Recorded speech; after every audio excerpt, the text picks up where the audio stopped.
कि एक सतनाम के जाप को अधिकारी इस दास से प्राप्त करके एक भी सांस अपने स्वरित और निरत मन और पवन इन चारों पदार्थों को एकत्रित करके लेना है। कबीर साहब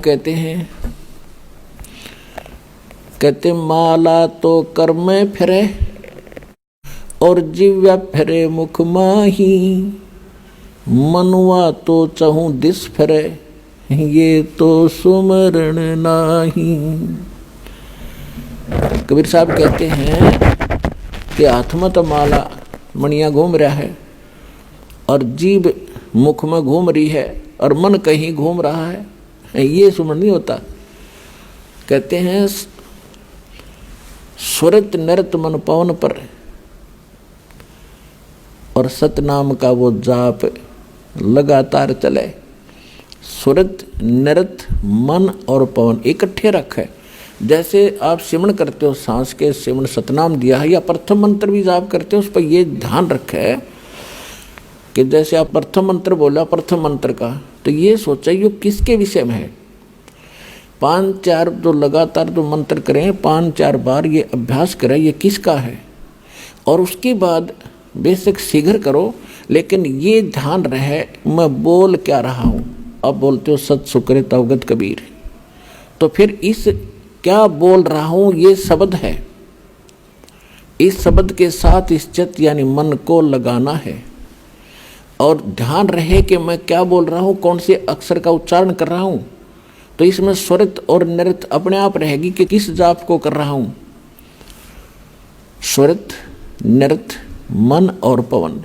पवन माने वायु, जो श्वास के सिमरण से संबंधित है। ये कि इस पर श्वास जब जाप करो तो इसके साथ ये सांस भी ध्यान हो कि मैं बाहर कौन सा छोड़ रहा हूँ, अंदर कौन सा ले रहा हूँ और कौन मंत्र का उच्चारण कर रहा हूँ। ये आपकी सुरत और नृत्य में रहना चाहिए। मैं के बोलूँ हूँ, अपनी सुरती उस पर लाए रखे। सुरती समझो आत्मा के कान हैं और नृत्य जो है आत्मा की आंखें हैं, ऐसा समझ कर दो। अब जैसे सुमन करते हो तो क्या मैं बाहर छोड़ रहा हूं, कौन से मंत्र का उच्चारण अपने आप होता, श्वास से महसूस होता मैं क्या बोल रहा हूं, उस पर ध्यान रहे अंदर क्या ले रहा हूं। तो ये सुमन बना आपका ध्यान कहीं और श्वास करें जो खेचम खेचा, इससे कोई लाभ नहीं। स्वरित नृत्य उस पर लगी रहे, मैं क्या बाहर छोड़ रहा हूँ, क्या अंदर ले रहा हूँ, या प्रथम मंत्र में किस किस जाप को कर रहा हूँ। जब जल्दी करते हो, क्योंकि स्वाभाविक हो जाता है जल्दी करना पड़ता है, तो उसमें ये सोचो मैं बोल के रहा हूँ। पहले तो ये पता हो कि किस किस का जाप है। ये 2-4 बार अभ्यास करके फिर बेसिक केवल शब्द पर ही ध्यान रख सकते हो। के बोल रहा हूँ, कौन सा मंत्र बोल रहा हूँ, हरियम बोल रहा हूँ, किलियम बोल रहा हूँ, उस पर ध्यान रहे। तो वो उस पर जरूर रहना चाहिए, वो नहीं माड़ा फेरे जाओ। तो ऐसे ही सतनाम पर बात चल रही है कि सतनाम पालड़े तराजू के एक पलड़े में ऐसे किया हुआ श्वास स्वरित नृत्य और मन और श्वास के साथ किया हुआ एक श्वास के सिमरण की ओनली एक मंत्र, सांस बाहर छोड़ा और अंदर ले लिया, पूरा हो गया एक मंत्र। इस एक मंत्र के जाप को तराजू के एक पालड़े में रख दो, उसकी कीमत,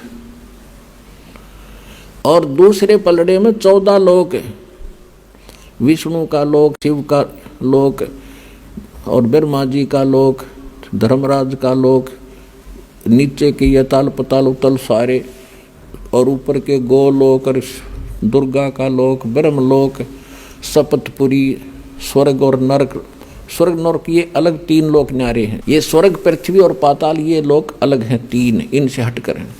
तो क्या बताया है कि ये 14 लोक उस महास्वर्ग तक दूसरे पालड़े में रखते सतनाम के श्वास के से तोलने के लिए, और 3 लोक ये पृथ्वी पाताल और स्वर्ग लोक ये तो पास्यंग रखे। पास्यंग क्या होती है आजकल के एजुकेटेड बच्चों को पता नहीं, क्योंकि ये ज्ञान गूढ़ रहस्य है और अपनी लोकल लैंग्वेज में ये एक सूक्ष्म वेद है। तो दास का जन्म ऐसे समय में दिया दाता ने, दास ने दोनों जमानों की लैंग्वेज का ज्ञान हुआ, जिस कारण से इन गूढ़ रहस्यों को आज समझ सका। और इस ग्रंथ को, गरीबदास साहिब जी के ग्रंथ को आज के बालक पढ़ के देख लो, इन्हों के डरते इसमें पता नहीं क्या लिख रखा है, क्योंकि वो भाषा उन्होंने अपने उस समय की भाषा में लिखा। तो उसमें क्या लिखा है, पासिंग किसे कहते हैं। जैसे हमारे यहाँ दास का जन्म किसान परिवार में हुआ, तो हमारे घर पर ये व्यापारी लोग आते थे, कोई चने तो ले जाता था, कोई बाजरा, कोई गेहूँ। तो वो क्या करते थे, जब तोलते समय हमारे पिताजी कहते थे कि भाई लाला जी अपनी तराजू चेक करा पहले। वो देखते थे अगर थोड़े से अनबैलेंस्ड होती, वो सौदा करने आया था, जैसे गेहूं का ढेर पड़ा है और उसी को तोलना था, तो गेहूं ही एक मुट्ठी उठाई उस ढेर में से, और तराजू को एकसार करने के लिए, एररलेस करने के लिए, उसकी त्रुटि निकालने के लिए एक पलड़े में वो थोड़े से गेहूं डाल देता था, 2-4 ग्राम, और जिससे वो डिफेक्ट तराजू का ख़त्म हो जाता था, तो उस तरफ बट्टे रख देता था। और फिर उसके बाद वो सौदा कणक का तो घनौट था, वो पासिंग का तो कोई सौदे में अकाउंट है नहीं, उस पासिंग का तो जो रखे थे इतने गेहूं, तो ये पासिंग समझो। तो अब क्या बताते हैं गरीबदास जी, सतनाम पालड़े रंग होरी हो। सतनाम के 2 अक्षर हैं, वो तो स्पष्ट लिखा है वाणी में। सतनाम तो दास इसलिए बोल रहा है, इसको थोड़ा सा सार्वजनिक कम कर रहा हूं अभी, वैसे कर तो दिया तकरीबन। वो 2 अक्षर का नाम है, एक ओम और दूसरा वो तत् सांकेतिक है। कहते ये सतनाम है 2 अक्षर का, ये 2 अक्षर के नाम का जाप सतनाम कहलाता है। तो कहते सतनाम पालड़ रंग होरी हो, और 14 लोक चढ़ावे राम रंग होरी हो। 3 लोक पासिंग धरे रंग होरी हो, तो ना तुले तुलाया राम रंग होरी हो। ओए होए, अब एक सिमरन की ओए होए इतनी कीमत है। और परमात्मा खुद अपनी वाणी में बोलते हैं, कबीर कहता हूँ कहीं जात हूँ, और कहूँ बजा के ढोल, श्वास जो खाली जात है ये 3 लोक का मोल। ये तो जो बिना नाम करे तुम खाली छोड़ रहे हो, ये भी इतना कीमती है, 3 लोक का मोल। और सतनाम के साथ जाप किया जाता, कहते 3 लोक पासिंग धरे रंग हो रही हो, तो ना तुला तुला राम रंग हो रही हो। इसकी इतनी कीमत बन जाती है सतनाम के जाप से। और फिर सारनाम, ओए होए, उसका तो कहना है कि आपके ऊपर जो परमात्मा ने रहम किया है उसका कोई एस्टीमेट लगा कर दास नहीं बता सकता, कितनी दया आपके ऊपर हुई है। यहाँ आना हंसी खेल है। आप देख लो हरियाणा के लोग कितने आ रहे हैं, और मध्य प्रदेश, उत्तर प्रदेश, राजस्थान, वहाँ से कैसे आ रहे हैं।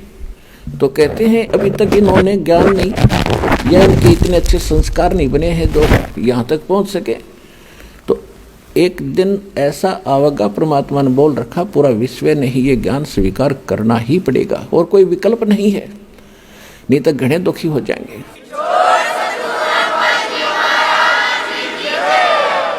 आप सुन रहे थे जगत गुरु तत्वदर्शी संत रामपाल जी महाराज जी के मंगल प्रवचन। अधिक जानकारी के लिए विजिट कीजिए हमारी वेबसाइट www.jagatgururampalji.org। संत रामपाल जी महाराज जी द्वारा ऑनलाइन निशुल्क नाम दीक्षा दी जा रही है। अपने नजदीकी नाम दीक्षा केंद्र का पता करने के लिए संपर्क करें 8222880541।